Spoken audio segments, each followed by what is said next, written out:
ಇಂದೇ ಡೌನ್ಲೋಡ್ ಮಾಡಿ ಮತ್ತು ನಿಮ್ಮ ನೆಚ್ಚಿನ ಶೋಗಳನ್ನ ಆನಂದಿಸಿ.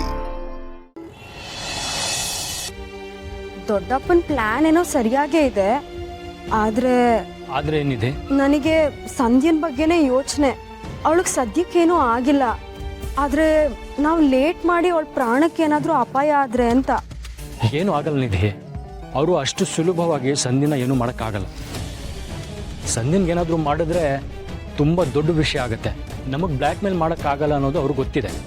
ನೀನು ಜಾಸ್ತಿ ಯೋಚನೆ ಮಾಡಬೇಡ. ನಾವು ಅಂದ್ಕೊಂಡಿದ್ದ ಕೆಲಸ ಮೊದಲು ಮುಗಿಸೋಣ.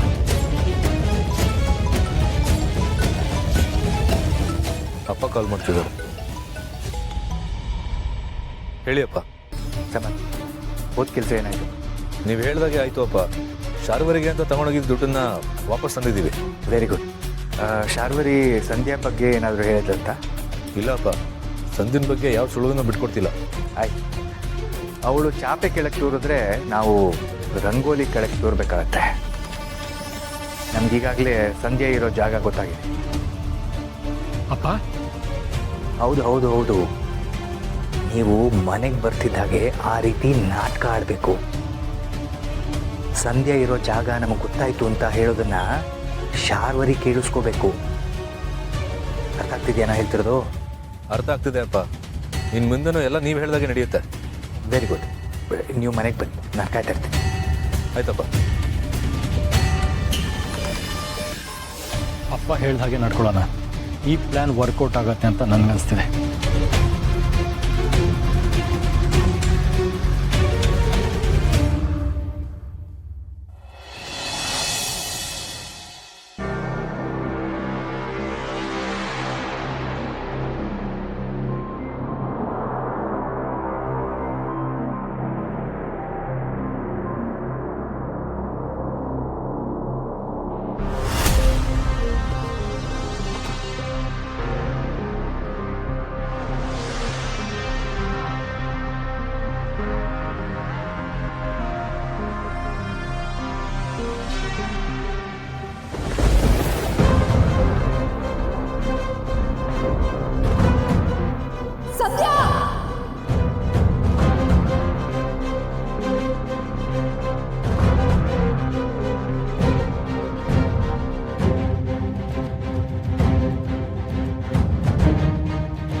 ಸಂಧ್ಯಾ ಕಣ್ಬಿಟ್ಟು ನೋಡು. ಸಂಧ್ಯಾ, ಸಂಧ್ಯಾ ಹೋಗು, ನೀರು ತಗೊಂಡು ಬಾ. ಹೋಗು.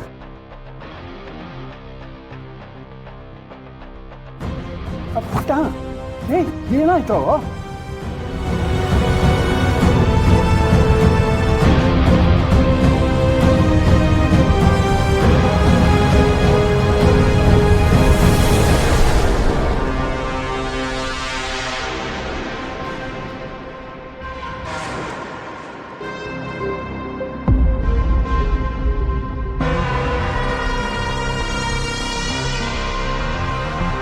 ನೋಡು ನೋಡು ನೋಡು ನೋಡು ಇಲ್ಲಿ ನೋಡು. ಮನೆಗೆ ಬಂದಿದ್ಯಾ ಕಣೋ? ನೋಡು, ಮನೆ. ಅಯ್ಯೋ ದೇವ್ರೆ, ಏನಾಗೋಯ್ತು ನನ್ನ ಮೊಮ್ಮಗಳಿಗೆ? ಸೊಳ್ಳಾಡಿ, ಬೇಗ ಡಾಕ್ಟ್ರಿಗೆ ಫೋನ್ ಮಾಡಮ್ಮ, ಮನೆಗೆ ಬರೋದಕ್ಕೆ ಹೇಳು.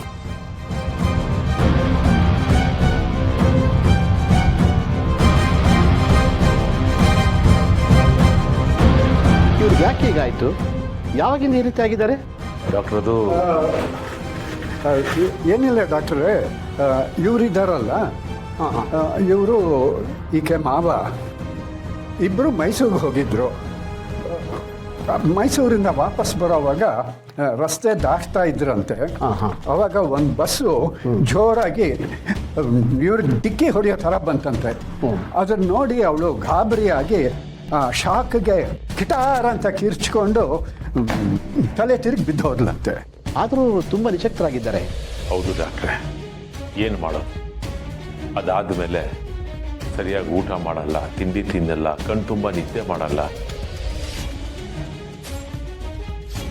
ಯಾವಾಗ ನೋಡಿದ್ರು ಹೀಗೆ ಮಂಕ ಕೂತಿರ್ತಾಳೆ. ಸರಿ, ನಾನು ಟ್ರೀಟ್ಮೆಂಟ್ ಕೊಟ್ಟಿದ್ದೀನಿ. ಕೆಲವೊಂದು ವಿಟಮಿನ್ ಟ್ಯಾಬ್ಲೆಟ್ಸು ಮತ್ತು ಸಿರಪ್ ಬರ್ಕೊಡ್ತೀನಿ. ಅದನ್ನು ಸರಿಯಾಗಿ ಟೈಮ್ ಕೊಡಿ.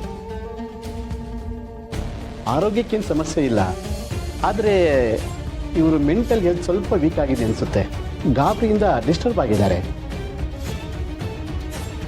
ಚಿಕ್ಕ ವಿಷಯ ಆಗಿದ್ರೆ ಇಷ್ಟೊತ್ತಿಗೆ ಇವ್ರು ಸರಿ ಹೋಗ್ಬೇಕಿತ್ತು. ಅವ್ರಿನ್ನೂ ಸರಿ ಹೋಗಿಲ್ಲ ಅಂದರೆ ಮೋಸ್ಟ್ಲಿ ಇವ್ರನ್ನ ಮೆಂಟಲ್ ಹೆಲ್ತ್ ಕೇರ್ಗೆ ತೋರಿಸ್ಬೇಕು ಅನಿಸುತ್ತೆ.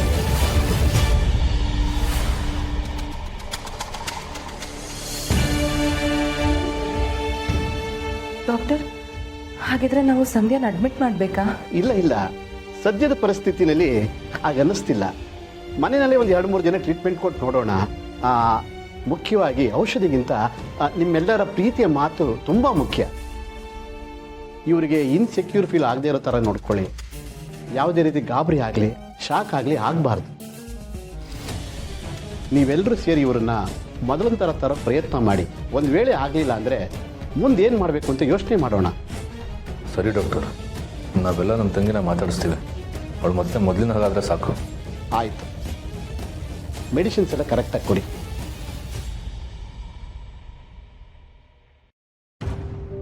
ತಗೊಳ್ಳಿ, ನಾನು ಬರ್ತೀನಿ.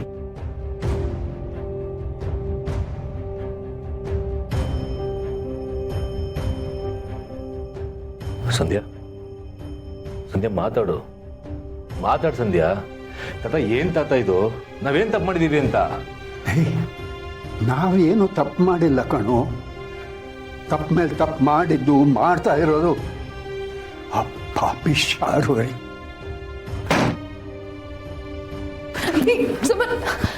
ಒಂದು ನಿಮಿಷ ಬಾಯಿಲೆ.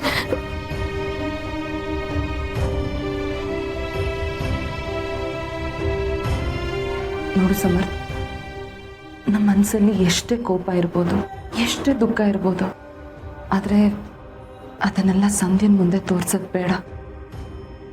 ಇವಾಗ ಅವಳು ನಮಗೆ ರಿಯಾಕ್ಟ್ ಮಾಡದೇ ಇರ್ಬೋದು, ಆದರೆ ನಂಗೆ ಅನ್ಸೋ ಪ್ರಕಾರ ನಾವು ಮಾತಾಡೋದನ್ನೆಲ್ಲ ಅವಳು ಕೇಳಿಸ್ಕೊಳ್ತಾ ಇರ್ತಾಳೆ. ಸೊ ಸಂಧ್ಯಾ ಸರಿ ಹೋಗೋವರೆಗೂ ಸ್ವಲ್ಪ ಸಮಾಧಾನದಿಂದ ಇರೋ.